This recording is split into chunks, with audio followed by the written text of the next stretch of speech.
Asian open bill, ज्याला आपण मराठीमध्ये मुग्ध बलाक किंवा उघड्या चोचीचा करकोचा असे म्हणतो, हा करकोचा कुळातील एक आकर्षक आणि मोठा पाणपक्षी आहे. हा पक्षी भारतीय उपखंडामध्ये आढळतो. या पक्षी सर्वात वेगळे वैशिष्ट्य म्हणजे त्याची चोच. प्रौढ पक्ष्यांच्या चोचीमध्ये एक स्पष्ट फट असते, जी वरची आणि खालची चोच एकत्र आल्यावरही दिसते.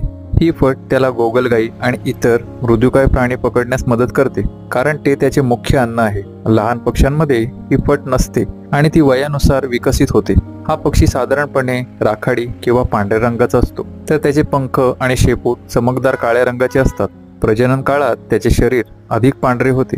एशियन ओपन बिल तलाव, नद्या, दलदलीची ठिकाणे आणि भातशेतीत आढळतो. तो हळू चालत पाण्याच्या उथळ भागात शिकार करतो. मासे, बेडूक, खेकडे आणि पाण्यातील कीटक हे देखील त्याच्या आहारात असतात. एशियन ओपन बिल हा सामाजिक पक्षी असून अनेकदा मोठ्या कळपात दिसतो.